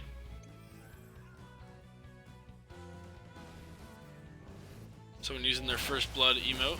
I like it. I like the first blood emotes. You know, it's probably from a while ago. I'm just now looking back at chat. I moved it around, so it's not where I look as often. But the rain, it has started raining in. The spotty showers flaring back up here on Brex's. It's actually full living bomb build out of KT. And bird build from Rexar, of course. CCS checking boss and trying to decide if they want to walk around or not. Are they going to trigger boss? They are going to trigger boss by walking next to it. Now they're confused about if they were doing boss or not. But CCS are going to go ahead and looks like they're going to go for top lane again. But again, Misha being out on this point, ready to go, means that they're going to spot it. They're going to kill Misha. No, they're not even going to kill Misha. Misha the bear, what a tank. Is going to allow Randy Newmans the information they need. That there's 5 top for CCS, and they're just going to go ahead and be able to rip this Bruiser Camp away. Lickety split. And they're going to maybe look to, I was going to say top camp. Here comes the Valkyrie, but it's going to pull Lucio into the sidewall, so it's not going to get any value there. Gravity Lapse onto the water. Ellie means it's going to get out of leash range, or out of aggro range, so it's going to go down. And Wailing Arrow for 4 ultis now out of CCS that are on cooldown, and that's putting Randy Newmans in a nice spot here. Rexar in the top lane does mean this would be a 4v5, but they would be underneath towers, and they do have ult advantage currently on the map. They have about 25 seconds until it's even again, or at least close enough to even that you have to be aware of all their ultis. First, Mosh Pit can single-handedly be the ulti that you need on CCS. And that could be all you need on the side of CCS. They go ahead and pick up another Bruiser Camp. This is a bottom keep here out of CCS. It's in really low now. Randy Newmans, as 5 are rotating here into the bot lane. They still don't have all their ultis back here on the side of CCS, but they do have some. There's going to be some Unleash the Boars coming out of Rexar that's going to put out some slows. The speed boost forward from Lucio is going to let them track them down. The Living Bombs are spreading it back forth a little bit. They're going in on the Stukov, is going to boop them back from the Lucio. The other goes the Pyro Blast. It actually is going to get the AoE damage onto the throw, but not the main damage, so it's going to be a little bit less. There's a 3-man Mosh Pit, but it's going to be interrupted by the Imperius. The ETC is going to be the next to fall. Next is going to be Imperius himself falling, and Lucio is going to come out now. KT is kind of low, but he's still going to be able to press forward here with the help of the Lucio shield. Lucy's trying to chase down the Cassie. The Cassie's fighting is going to actually cost her life. She's going to put her in place for the KT to get Living Mom. Now they're going to chase down the Jaina. Going to go ahead and secure that. And I feel like Randy Newman's could end right now if they really wanted to. They could run top, put Misha here, run through it, get on the core, and help this out. Instead, they're going to have Lucia run top, and the rest are going to actually go ahead and finish off this keep and try to get the extra minions in from bot lane. And that's one like it's going to be game 3 going over to Randy Newman's. They have to be able to kill his core in 15 seconds, which, with the rate that they've been burning other things on this map, it feels like they're going to be able to. And GG's, good games coming out from both teams. Now, as Randy Newman's have won this series 2-1 after losing game 1, and it's really good for them. So that was an exciting series overall. Some of those mosh pits still coming out. That last game were close, so close. I'm rewatching that last fight on the delay, and wow, crazy. 13-13, dead even in kills there. So it's actually Randy Newman fighting behind on kills in that last fight. 55-53 is the top hero damage. Cassie topping it again. Murad, you did your best. You did really well in this series. Real proud of you. Tried your hardest. Everyone played really well. I don't know why I showed that screen. Should have been showing this. Let me go ahead and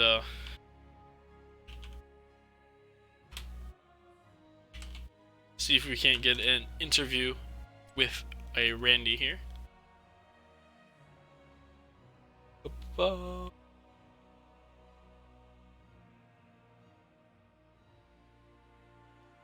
So I enjoyed this series. Hope you enjoyed this series. That was exciting. And we'll have a Randy Newman. I don't need to say a Randy Newman, I guess. I could just say Randy Newman, because it could be any of them, but they're still Randy Newman. But we're going to get the one, the only, the OG, Randy Newman. You flatter me. How you feeling, Randy? I'm feeling pretty good. That was a fun game, and it was tried a couple new things, and working with the brother of the one and only Randy Newman was filling in for us today, so we were kind of having fun with him. So yeah, fun night. Yeah, it looked fun. So game 1, you guys went to Volskaya Foundry, which just feels like it was forever ago at this point. Right? Yeah.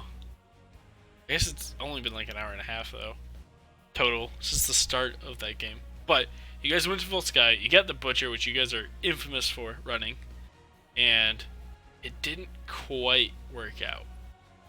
And why do you feel like Butcher didn't work that time, with having it had worked so many times in the past?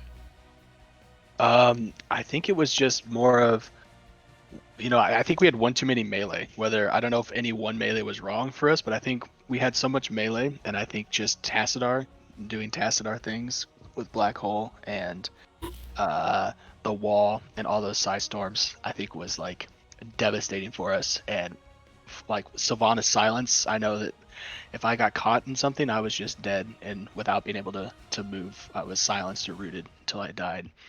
So I think it was just too much of our typical melee, and I think they did a pretty good job. And whether they drafted against it on purpose, kudos to them for baiting us into the Butcher. But either way, they played really well against it once we were in the game.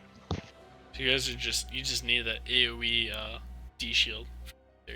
True, I guess, yeah, something like that. I feel like anything could have helped, or a ranged auto or something. I feel like too many of us were getting caught in that black hole, and just it was the end of the fight from there. Yeah, those black holes were on point. Yes. So then, what else happened in the game? That was a really good back and forth game though, overall. You guys tried to go core with the second objective there, but unfortunately, you didn't get any pickoffs you're looking for. Do you feel like if you could live that moment over again, would you still feel like that was the right call, or do you think you would, or how would you adjust that play in going forward? I think, I don't know. Like, we were like, is it too early to go core? And we were just kind of like, hey, let's just see what happens. Let's try it. And then we got Stukov in there by mistake when we wanted Li Ming, because making a dive like that, or I forget who it was, maybe Butcher. But so like Stukov got out, was trying to get out, but there's like a cooldown to getting out of the mech, and then once he was out, Li Ming couldn't get in because they were like bullying her away. So it was like a complete and utter disaster from the start. The call itself was probably a disaster, but we didn't even get like the actual attempt because we just like bungled so many things there, and we ended up wiping. And probably was like the downside to the end of the game. I don't know. It's a greedy call, so we like it. See what happens, and that's kind of like a lot of times how we play. So Phoenix Rising Onyx last season was infamous for their Volskaya play because their go-to phrase was, "You end with a second objective on Volskaya." Yeah. And I still, to this day, have not figured out how they were able to do it so consistently. Like, I've not seen it work for anyone else. Like, I don't know how they did it.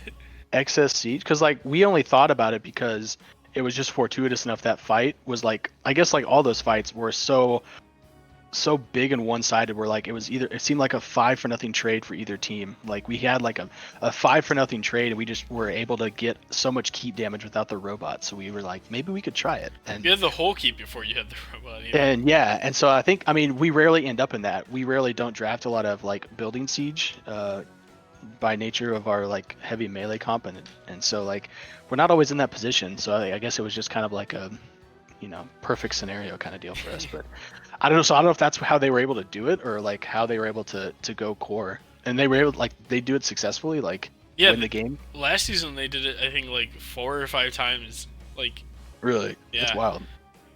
There's only a couple times. I think I've only seen. I think when the games I watch them, I only watch them not do it on Volskaya like twice.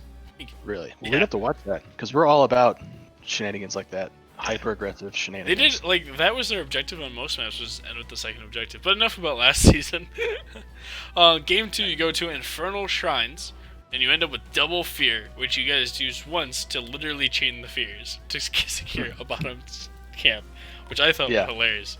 Fear into the fear. It would be funny if you stagger them, so it was like a fear from Deathwing over to Gul'dan, and then a fear from Gul'dan away from Gul'dan. Oh yeah, the max displacement fear. Yeah. Alas, maybe next time. We love our camps. We don't like when people try and take our camps, so we're willing to throw an insane amount of abilities at a camp. And it worked out, right? Because you got the camp, and you lived, and you got some kills, and then you gotta run away with more of the game. When you guys enter that draft, were you looking for the Deathwing, or is it just like, hey, we ended up in a situation where Deathwing looks really good now? It's kind of like that. I guess we kind of wait and see. I guess Deathwing's kind of fallen off a little bit of people's priority, and we just have teams consistently banning like Abathur and Samuro against us in the first ban, and so that leaves like a lot of picks open for us to play like later down the road. And so it's kind of like a wait and see at the end. If they haven't drafted well for Deathwing, then to deal with Deathwing, it's something we kind of look to take a lot just because he's available, and we can get some nice value from him, especially on like Infernal Shrines where it's all crowded around the objective, and the AoE damages on the objective itself has been pretty powerful for us. True.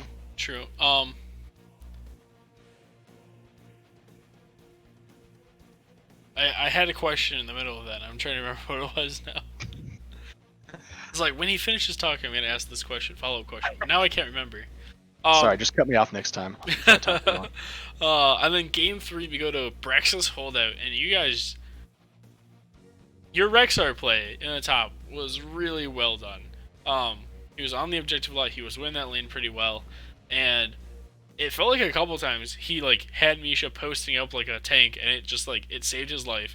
There's one fight though, he's backing up. He was pushing keep by himself. He's backing up now because he knows that they're rotating on him. He sees the thrall, and then it's like, all right, he sees thrall, but he's just gonna ignore thrall and keep backing up under the wall because he doesn't have vision. And then he steps back into the thrall. Oh, I think I know what you're talking about. And like gets rooted and dies. I think, and I'll be curious to watch it. The side of the story, I think that we heard in bottom lane was, what the hell, Cassia just like ulted me through the wall or something like that. And maybe it was that instant, but it's interesting if he turned around. But otherwise, that one mistake, it's not that big of a deal. Like he played pretty well up there by himself, trying to like stave off those 5-man ganks pretty well. So that one time wasn't that bad. Yeah. So you guys had your first competitive games, your first NGS games, we'll say, with the weather conditions turned on. And I don't know if you guys Yeah. played on PTR or not, so I don't know if you have any experience with the weather, but how impactful did you feel like the weathers were during these 3 games? So maybe I think Nandy may have played a few games on the PTR. I'm not for sure, but besides that, I don't think any of us really did. We were just kind of flying blind. We played a few quick match games today, and they didn't seem like. I guess there's some room for like coordination. I think especially with the fog, there's Mm-hmm. some room for some really well coordinated plays. But everything else, like the lightning being pretty random. Even I mean, the timeline it's going to occur, but within that, it's still kind of random. There's really Yeah. not. It's just kind of like it happens when it happens. So it feels like that. But the worst thing for us that we might have to figure out is the snow was like tanking like 2 of our computers where we're getting like when it's snowing and we aimed a fight engages like I was seeing like 3 frames at a time and it was like and I think our healer I think Randi was like having issues as well and even the new guy Randy like so I think that was the biggest thing we had to avoid was just not making our computers overheat or something. According to Reddit, the only setting you have to change is if you just take effects in your Yeah. graphics setting and just tank it to low and leave everything else the same. You'll Yeah. no longer see rain or fog. You'll still see snow, but it shouldn't lag you anymore because it basically just Okay. removes enough of those effects out of the way. Well, According thanks. to Someone may Reddit's need to. day one fix of everyone having We'll these see. FPS issues. Okay, because yeah, with the snow and then Deathwing's abilities and like all the XP globes, my computer was struggle busting for some reason. It was not good. Yeah, I had a couple here and there, but it usually wasn't weather related. So I was like, as we loaded into game one, and then I saw the weather icon, I was like, oh yeah, I haven't tested my computer to see if I can handle the weather yet. Yeah, Um, but but yeah, so and I don't know what else effects would changing that setting would affect the weather things in the game that it changes, but just something to keep in mind. From the from a caster's perspective, having just absorbed the game, and I was trying to learn the timing on the weathers too, right? Like, I know it's like, all right, is it 2 on, 2 off, or is it 2 on, 4 off, and then it starts at negative like 32 seconds, so then it's like trying to adjust for like 30-second intervals or 32-second intervals, and then it's like it felt like it was on, except for the lightning, which is whenever.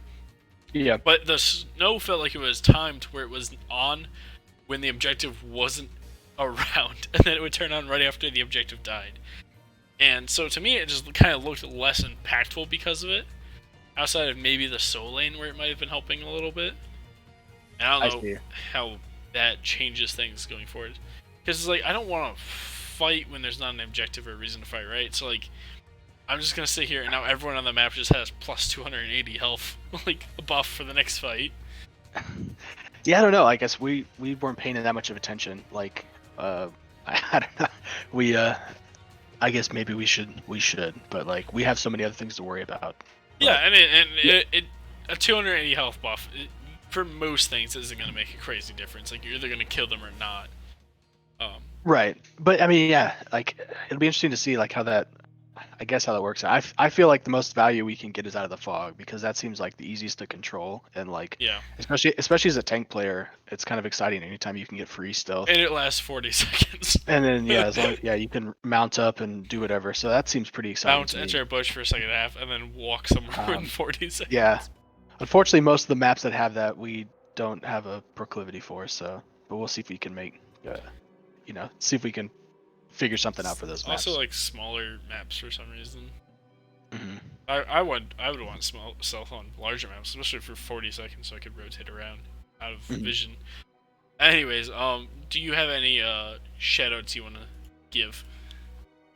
I guess shouts out firstly to Chase and Samuro. Congrats on the first. I think it was their first season NGS. Congrats to them. That was a really good set, and they. I guess we obviously didn't. I haven't seen too many of their games, unfortunately, but they seem like they're a lot better than their record indicates. So it seems like they've gotten a lot better. So hopefully we'll see them again next season. Shouts out to NGS as always for another fun season, season 9 in the books, and looking forward to the playoffs. Thanks for picking up the cast. I know you messaged me saying you could do it. You might be late, so I know you like rushed home. So we appreciate that. So we can have these in the archives to go back and watch. Yeah, shouts out to Main Take Imperius. My teammates were doubters, and I made them. Well, I forcefully picked it. They didn't know it was coming the last game, but I just ripped it. So shouts out to Main Take Imperius. Speaking of Main Take Imperius, game 1 of Volskaya, the first objective, when you landed 3 Qs in under 5 seconds. I was like, Oh yeah, how are you supposed to handle that kind of CDR? Like, I was like, is that a 7 talent? I had to search for it. It was like, no, it's level 1. It's The only problem 1. the only problem is that's all your mana. But besides that, it's pretty fun.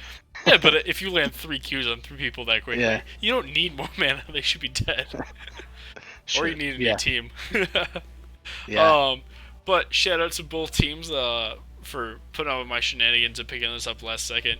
Shout out also to both teams for just putting on an excellent show. All 3 games are very exciting to watch. I might just go back and rewatch this because the entertainment value from you guys' play was so high. Shout out to NGS for putting it all together. Shout out to Lily, our #1 fan. And then shout out to all the rest of you viewing. We appreciate it, especially if you stuck around through the interview. Remember, you can do exclamation point review, and you can fill out the caster survey for NGS that gives them feedback about what you guys want from casters, as well as me feedback as well, what I did well, what I've done bad, so I can improve the stream continuously for you. And as always, we will see you next time in the Nexus.